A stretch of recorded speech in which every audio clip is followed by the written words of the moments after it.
पत्रिका देश हरियाणा के आज के एपिसोड में हम चर्चा करेंगे माता सावित्रीबाई फुले के दूसरे और अत्यंत महत्वपूर्ण भाषण के ऊपर। इस भाषण को लिखे जाने से लेकर अब तक हम 2 सदियां पार कर चुके हैं। 19वीं सदी और 20वीं सदी पार कर 21वीं सदी में हम चल रहे हैं, लेकिन आज भी लगता है कि हम आगे बढ़ने की बजाय सोच से पीछे होते चले जा रहे हैं और ज्यादा दलदल में धंसते चले जा रहे हैं। कोई वैचारिक उन्नति हमने नहीं करी। तो ये भाषण जो है हमें अपने आप को इवैल्यूएट करने का बेहतरीन मौका भी प्रोवाइड करते हैं। तो चलिए मेरे साथ, आभासी दुनिया के मेरे दोस्तों, शालिनी बोल रही हूं। जय भीम, फूल जोहार।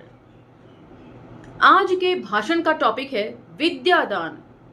तो विद्यादान के जरिए वे कैसे समझा रही हैं कि यदि धर्म ही करना है तो विद्या दान करके धर्म करिए। एक नए किस्म के धर्म के बारे में वो हमें एजुकेट कर रही हैं। तो अंत तक जरूर सुनिएगा। बहुत से लोगों में दया, उदारता, परोपकार आदि सद्गुण होते हैं। समझ बूझ और दूरदृष्टि से उसका सदुपयोग नहीं होता तो इसके विपरीत परिणाम दिखाई देते हैं। सीधी सी बात कह रही हैं, जैसे हम कहते हैं ना कि हीरे की कीमत सिर्फ जौहरी जानता है। हीरा यदि घिस कर किसी सुंदर सी जगह पर उसको न जड़ दिया जाए, किसी जेवर में उसको न जड़ दिया जाए, तब तक उसकी कीमत एक कांच के टुकड़े के बराबर रहती है। उसी तरीके से हमें अपने सद्गुणों को पहचान कर उनको निखारना चाहिए ताकि वे परोपकार के काम आ सकें।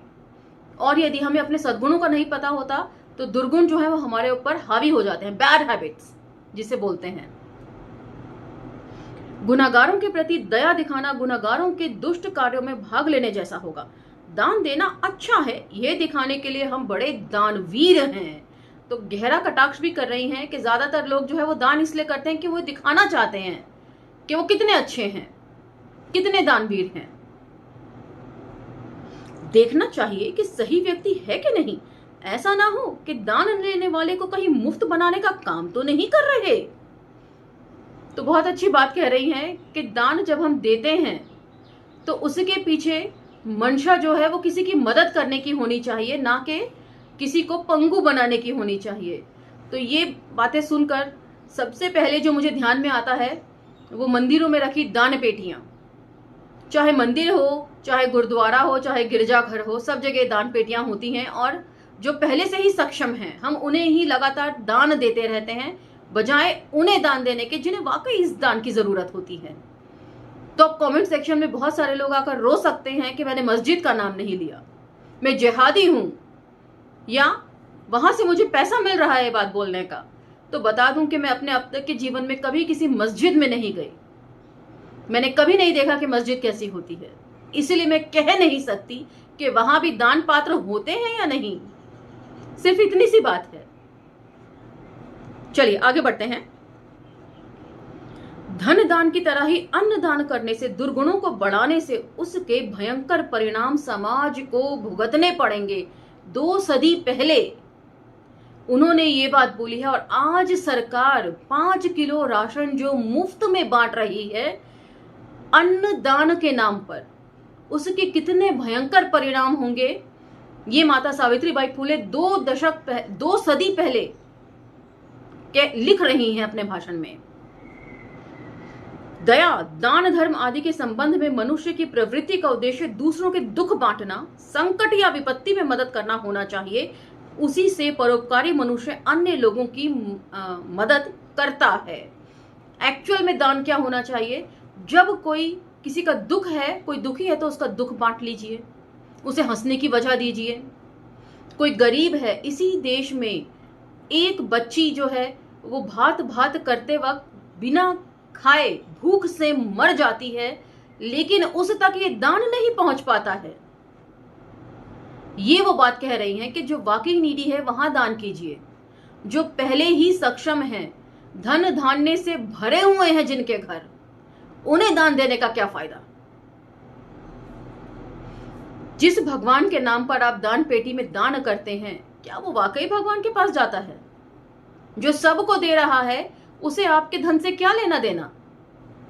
ये सोचिए। अगली बार जब दान करने जाएं तो उससे पहले एक बार इस बात को जरूर सोचिएगा।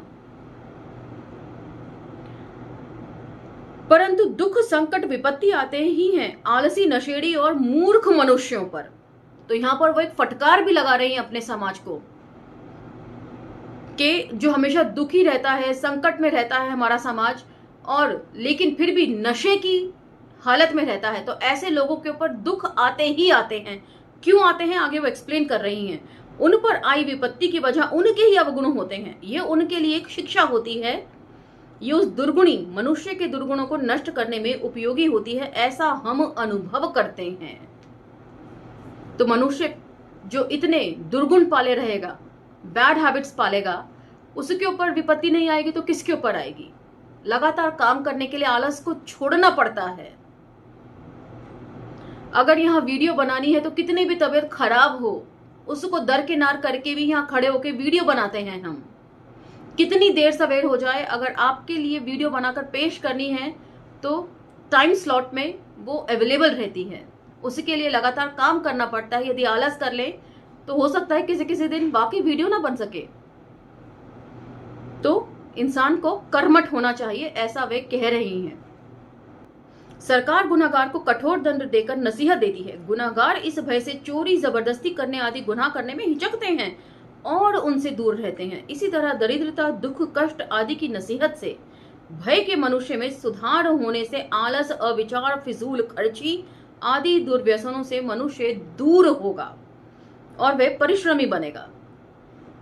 तो परिश्रमी बनने के लिए, अपने भाग्य को बदलने के लिए, एक नॉर्मल भाषा में बता रही हूं, बिना परिश्रम के कोई आलसी व्यक्ति अपने भाग्य को बदल नहीं सकता। ये सिर्फ वही कर सकते हैं जो भगवान के भरोसे बैठे रहें, जो नियति में विश्वास करके बैठे रहें। उनको दान, दया, धर्म करने का जिन्हें शौक है, ऐसे लोगों को विचार करना चाहिए कि उनके किए का क्या परिणाम होगा। सकृत्यों से ही समाज पर बुरा परिणाम न पड़ने की संभावना है। तो अब वो जो बात कह रही है, यदि आप उसे आज के कॉन्टेक्स्ट में रखकर देखें कि सरकार जो है 5 किलो राशन सबको मुफ्त बांट रही है, सबको आलसी, निकम्मा, निठल्ला बना रही है। यदि 5 किलो राशन सबको मिल रहा है खाने के लिए, कुछ दिन तो कम से कम वो बिल्कुल मेहनत करने की कोशिश नहीं करेगा समाज। कुछ दिन के बाद वो सोचेगा चलो 5 दिन, 10 दिन, 15 दिन राशन है, 15 दिन ही तो कमाना है। धीरे धीरे करके उस पे आलस और निठल्लापन जो है वो हावी हो जाएगा। आदमी के सुधर जाने पर दूसरों से मदद लेने में भी लज्जा आती है। उस पर कभी संकट पड़े और मजबूरन दूसरों की मदद से अपना निर्वाह करना पड़ जाए तो भी उसे चिंता रहती है कि मैं खुद पर आए संकट को अपने उद्योग और श्रम से निवारण करने में कैसे सामर्थ्य होऊंगा। तो आदमी यदि सुधर जाए, उसे सद्बुद्धि आ जाए, उसे अपने गुणों के बारे में पता चल जाए कि मेहनत करके उसमें ये गुण है और इसको यदि वे वर्कआउट करे अपने गुणों पर, अपनी गुड हैबिट्स पर, अपने ज्ञान पर, तो वो आगे बढ़ सकता है। धर्म कार्यों में दानी को पैसा देना अच्छा लगता है, परंतु उसे लेने वाले को अच्छा ना लगे, ऐसी समझ आ जाए तो दान, धर्म, दया, उपकार आदि गुणों का समाज पर दुष्प्रभाव नहीं बल्कि कल्याणकारी प्रभाव पड़ेगा। तो बहुत कटाक्ष कर रही हैं, खिल्ली उड़ा रही हैं कि दानी जो है वो अपनी अच्छी भावना से दान करता है, लेकिन जो दान लेते हैं मोटा, उन्हें यदि इतना समझ में आ जाए, सद्बुद्धि आ जाए कि वो जो कर रहे हैं वो गलत काम है, भिक्षा लेना, दान के दम पर जिंदा रहना, अपने घर भरना, ये अगर उन्हें अक्ल आ जाए और उसी दान को, लिए गए दान को वो सामाजिक कार्यों में बांटें तो ज्यादा बेहतर रहेगा। आलस्य, पर निर्भरता आदि दुर्गुण न बढ़े और मनुष्य के व्यक्तित्व में सद्गुण बढ़ाने में कारगर कोई धर्म है तो वह है विद्यादान। तो दूसरे को शिक्षित करने से बढ़कर कोई दूसरा धर्म नहीं, ये बात वे कह रही हैं और ये बात सभी धर्मों पर लागू होती है। इस धर्म से विद्या देने वाला और विद्या ग्रहण करने वाला दोनों ही इससे खरे मनुष्य बनते हैं। इस धर्म की शक्ति से मनुष्य का पशुत्व लुप्त हो जाता है। विद्या देने वाला धैर्यवान, निर्भय बनता है और विद्या लेने वाला सामर्थ्यवान और समझदार बनता है। तो विद्या से ज्यादा बड़ी कोई दूसरी चीज नहीं हो सकती। और रही बात धर्म की, तो हर धर्म ने लोगों में अशिक्षा का प्रचार प्रसार भली भांति किया है और इसमें कोई धर्म पीछे नहीं है अंधविश्वास फैलाने में। जब हम यूरोप में रेनेसा काल का जिक्र करते हैं, पुनर्जागरण काल जिसे बोला जाता है हिंदी में, तो वहां पर एक समय था जब चर्च जो है वो जबरदस्ती लोगों से पैसा वसूल करते थे। उन्हें जबरदस्ती देना होता था चर्च को कुछ ना कुछ, चाहे आपके पास खाने के लिए है या नहीं, लेकिन चर्च में दान करना मजबूरी थी। वहां के लोगों ने बहुत जल्दी इस बात को समझ लिया कि धर्मांधता से दूर निकलना है और वैज्ञानिक सोच के साथ आगे बढ़ना है। तो यूरोप आज तरक्की कर गया और आज हमारा देश भारत आज भी धर्मांधता के चरम पर पहुंच गया है। क्यों? क्योंकि लोगों में एजुकेशन का अभाव है। अंग्रेज विद्वान विद्यादान करके लोगों को समझदार बनाते हैं, ये सच्चे विद्वान हैं, पर हमारे बुद्धिमान लोगों को अशिक्षित रखने में माहिर हैं, वे पक्के मूर्ख हैं। तो ये भी गौरतलब बात है कि उस वक्त शिक्षित लोग कौन हुआ करते थे? सारे सवर्ण लोग। वो दूसरों में विद्या नहीं जाने देते थे। यदि धर्म में ही लिखा है ना कि कोई अछूत या शूद्र कुछ ज्ञान की बात सुन भी ले तो उसके कानों में पिघला शीशा डाल दो। कोई गर्म चीज खोलती हुई आपके कान में डाल दी जाए तो आपकी क्या हालत होगी? कभी सोचा है? उस दर्द को महसूस करने की कोशिश की है? तो हमारे यहाँ के लोगों को, शिक्षित लोगों को, सवर्ण लोगों को, ब्राह्मण लोगों को मूर्ख की संज्ञा वो देती हैं। ईरानी लोग हिंदुस्तान में घुसे और हिंदुस्तान को अपने बाप की जायदाद मानने लगे। हूण आए तो ईरानियों ने उनसे कहा ये देश तुम्हारा नहीं है, परंतु हूण घुस आए और वे अपने बाप की जायदाद मानकर रहने लगे। हिंदुस्तान मुगलों के बाप का था या नहीं कौन जानता। तो अगेन वो बहुत अच्छी तरीके से इस बात को कह रही हैं कि यहां पर तो जितने भी लोग आए वो सभी इंट्रूडर्स थे, घुसपैठिए थे। चाहे वे ईरानी ब्राह्मण हों, चाहे वे हूण हों, चाहे वे मुगल हों, ये सभी इंट्रूडर्स थे। इतिहास ऐसा है कि हिंदुस्तान इंडियन लोगों का है, उन पर विदेशियों ने राज किया। उसका कारण उनकी अज्ञानता थी। 2000 वर्षों तक इंडियन अज्ञानता में रहे और पशुओं की तरह जीवन जीते रहे। ये महान आश्चर्य नहीं है। तो इसमें कोई हैरानी की बात नहीं है कि अछूत लोग जो थे, अनटचेबल्स जो थे, सबसे निचले पादान पर जो थे, वो समाज के सबसे निचले पादान पर, धर्म के नहीं, धर्म के निचले पादान पर शूद्र लोग आते हैं, अछूत नहीं। अछूत समाज के निचले पादान पर आते हैं, दोनों में फर्क है। तो कोई हैरानी वाली बात नहीं। जहां भी अशिक्षा होगी वहां पर यही हालात होंगे। यह भट्ट भिक्षुओं का षड्यंत्र था। यह अपने अंग्रेजी ज्ञान से मालूम हुआ। अंग्रेजी ज्ञान, अंग्रेजों ने जो शिक्षा के द्वार खोले उसके बाद जो उन्होंने ज्ञान हासिल किया उससे मालूम हुआ। इसीलिए पढ़ाई लिखाई का कोई दूसरा ऑल्टरनेट नहीं हो सकता। विद्या दान करने और विद्या प्राप्त करने में लोगों की मदद करने से उनकी इच्छा बढ़ी। इसके बाद ही हमारी प्रगति का मार्ग खुलेगा। इससे ही समाज का हित होगा और हरेक के जीवन में सुख बढ़ेगा। तो भिक्षुओं का षड्यंत्र वे बता रही हैं, जो दान पर जीने वाले लोग, भट्ट भिक्षु जो दान पर जीते हैं। और आज भी मंदिरों में दान के नाम पर हम भगवान को नहीं, इनडायरेक्ट फॉर्म में उन्हीं को देते हैं। अंग्रेज सरकार ने ज्ञान दान के लिए पाठशालाएं खोली, परंतु ये थोड़ी सी थी। ऐसी मेरी पक्की समझ है कि यदि ये थोड़ी सी ही रहे तो सारे हिंदुस्तान को शिक्षित होने में 150 वर्ष और लगेंगे। इसके बावजूद मैं कहती हूं कि सरकार को शिक्षा के प्रसार को गति प्रदान करनी चाहिए। जब तक सभी लोगों को शिक्षित ना हो जाएं, उनको यहां से नहीं जाना चाहिए। वे अंग्रेजों के खिलाफ हैं कि अंग्रेज भी इंट्रूडर्स हैं, उन्हें यहां से चले जाना चाहिए। भारत को उपनिवेश नहीं बनाना चाहिए, लेकिन जब तक वे यहाँ के लोगों को एजुकेट ना करते तब तक उन्हें यहाँ पर रहना चाहिए, क्योंकि वे जानती हैं कि उनके जाने के बाद यहाँ पर दोबारा से अशिक्षा का बोलबाला हो जाएगा।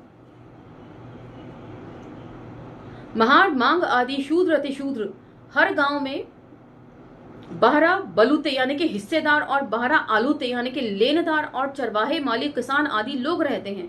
उनके पास ज्ञान कला चिवट टपणा आदि गुण हैं, परंतु इसका आज तक सरकार ने उपयोग नहीं किया।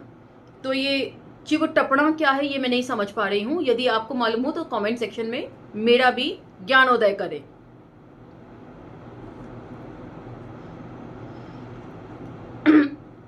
राजाओं ने उनके गुणों की खिल्ली उड़ाकर और अनदेखी करके राज किया। निस्संदेह शूद्र अतिशूद्रों के पास अनेक गुण हैं, लेकिन अज्ञानता के कारण वे नहीं जानते कि अपनी बुद्धि और कौशल का उपयोग कैसे और कहां करें। तो यहाँ पर मुझे तुलसीराम जी की मुर्दैया याद आती है। उसमें उन्होंने बहुत सारे घरेलू नुस्खे और आसपास के जंगलों में मिलने वाली जड़ी बूटियों का जिक्र किया था, जिसे अनपढ़ होने के बावजूद भी उनकी दादी नानी बाखूबी जानती थी कि किस जड़ी बूटी का इस्तेमाल किस चीज के लिए हो सकता है। तो इससे पता चलता है कि हमारे यहाँ के जो लोग हैं, जो मूल निवासी हैं, वो शुरू से ही उनके पास पढ़ाई लिखाई की शिक्षा हो या ना हो, लेकिन सहज बुद्धि जरूर थी। संभवतः आयुर्वेद जिसका बहुत ज्यादा गुणगान किया जाता है, वो ऐसे ही लोगों से हड़प कर लिखा गया हो।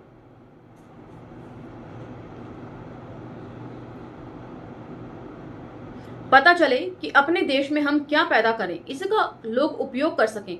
लोगों को कौन सी चीज की जरूरत है जिससे उनका और देश का भला होगा, ये उन्हें सूझता नहीं और सरकार भी उन्हें शिक्षित नहीं करती। यही कारण है कि शूद्र अतिशूद्र जातियों के लोग मूर्ख स्वभाव के हैं। उनको कोई मार्ग दिखाने वाला नहीं होता। वे अपनी बुद्धि से या साहस से कोई भी उद्योग करने की हिम्मत नहीं जुटा पाते। उनका स्वभाव ही मिलनसार नहीं, कटु बन गया है। तो कटुता की क्या वजह है? तो खास मुलाकात सेक्शन में यदि आप एक दिन पहले का वीडियो देखेंगे जो अमर जी और चंद्रभान जी का है, उसमें चंद्रभान जी भी इसी बात को कहते हैं कि वे लोग आपस में विश्वास नहीं करते, छोटे लोग। तो उसकी वजह यहां पर माता सावित्रीबाई फूले भी लिख रही हैं कि इतनी अज्ञानता है कि किसी भी दो लोगों के मत एक जैसे नहीं हैं। अपना जीवन कैसे सुधारें ये भी नहीं सूझता, और ऐसे अज्ञानी कभी आधा पेट और कभी भूखे ही रह जाते हैं। ऐसे लोगों को अपनी जीविका के लिए दयालु सरकार को मार्ग दिखाना चाहिए। गांव के धनिक उद्योग धंधे स्थापित करें तो गांव के मजदूरों के अपने गुणों का धनिकों के लिए कैसे उपयोग होगा, ऐसा व्यवहार रखना चाहिए। आज अगर वे ऐसा व्यवहार नहीं करेंगे तो उस परिस्थिति का दोष माथे लगेगा, ये बताने की जरूरत नहीं है। तो वे सरकार से भी आह्वान कर रही हैं कि जितने भी लोग हैं, जिन्हें जो गुणी हैं, उनके गुणों का सदुपयोग किया जाए। और धनिकों से भी रिक्वेस्ट कर रही हैं। उस समय धनिक जो है वो बड़े बड़े जमींदार राजे महाराजे हुआ करते थे कि इनके गुणों का सदुपयोग करें और आम जनता को शिक्षित करने में इन सब चीजों को लगाएं। तो ऐसा नहीं है कि वे किसी विचारधारा के खिलाफ थीं, वे खिलाफ थीं लोगों की नीयत के। तो यहां पर ये लेख, ये भाषण समाप्त होता है। इसके बाद एक छोटा सा इंट्रोडक्शन है थॉमस पेन का, जो मैं पढ़ देती हूं। थॉमसन पेन की राइट ऑफ मैन पुस्तक के अध्ययन ने फूले दंपत्ति की शूद्रों की स्थिति और आम लोगों के अधिकारों को समझकर उन्हें प्राप्त करने के संघर्ष की दिशा तय करने में बहुत मदद करी। तो बुक का नाम है राइट्स ऑफ मैन, ये है थॉमस पेन की। तो इसे भी आप गूगल पर जरूर सर्च करिएगा। भारतीय समाज में शूद्रों और स्त्रियों की तुलना अमेरिका के नीग्रो दास्ता से करते हुए यहाँ की गुलामी को नीग्रो की गुलामी से अधिक क्रूर, बर्बर और अमानुषिक ठहराया है उन्होंने अपनी पुस्तक राइट ऑफ मैन में। तो क्योंकि वो इस देश के वासी नहीं थे, इसीलिए एक निष्पक्ष जांच वे कर सके इस चीज की। अमेरिका के गुलामों से ज्यादा क्रूर बताया है यहाँ के शूद्रों की हालत, अछूतों की हालत। नीग्रो गुलामी का आधार धर्म ग्रंथ नहीं थे, जबकि यहाँ धर्म शास्त्र के माध्यम से गुलामी को वैधता दी गई है। ये सबसे इंपॉर्टेंट है। अमेरिका में धर्म के नाम पर गुलामी नहीं थी, गोरे और काले के नाम पर गुलामी थी। यहां पर धर्म शास्त्रों के हिसाब से गुलामी है। धर्म से जोड़कर दास्ता को शारीरिक गुलामी से मानसिक गुलामी तक पहुंचाया था। तो यहां पर जो है लोगों को मानसिक गुलाम बनाया गया है। राहुल सांकृत्यायन जी की कौन सी थी मानसिक गुलामी को लेकर, वो वाली पुस्तक आप पढ़ सकते हैं, दिमागी गुलामी। मानसिक दास्ता ने समाज के शोषित पीड़ित वर्ग से स्वाभिमान और आत्मविश्वास की भावना को ही समाप्त कर दिया था। और ये बात भगत सिंह ने भी मैं नास्तिक क्यों हूं में लिखी है कि हीन भावना इस कदर तक भर दी गई है उनके अंदर कि स्वाभिमान बिल्कुल शून्य हो गया है। इसी के चलते स्त्री और शूद्र का आर्थिक, सामाजिक और सांस्कृतिक शोषण करने में वे सफल हुए। ज्योतिराव ने अपनी पुस्तक गुलामगिरी में अमेरिका के मुक्तिकामी संघर्ष के योद्धाओं को समर्पित किया है कि यूनाइटेड स्टेट्स के सदाचारी जनों ने गुलामों को दास्ता से मुक्त करने के कार्य में जो उदारता, निष्पक्षता एवं परोपकार वृत्ति दिखलाई, उस हेतु उनके सम्मानार्थ एक छोटी सी पुस्तक में उन्हें प्रीतिपूर्वक भेंट करता हूं एवं आशा करता हूं कि मेरे देशवासी बंधु अपने भाई बंधुओं को ब्राह्मणों की गुलामी से मुक्त करने हेतु उस प्रशंसनीय कार्य का अनुकरण करेंगे। तो अब कुछ कहने की कोई जरूरत नहीं, इन शब्दों ने सब कुछ कह दिया है। यहां पर यह एपिसोड समाप्त होता है। ये आपको कैसा लगा हमें कमेंट सेक्शन में जरूर बताइएगा। और रोने वालों का भी मुझे इंतजार रहता है, ऐसी बात नहीं है। तो अगले एपिसोड में मैं आपके सामने फिर हाजिर हो जाऊंगी एक और महत्वपूर्ण भाषण के साथ। तब तक आज्ञा दीजिए और अम्बेडकर नामा को लाइक, शेयर, सब्सक्राइब करते रहिए। धन्यवाद।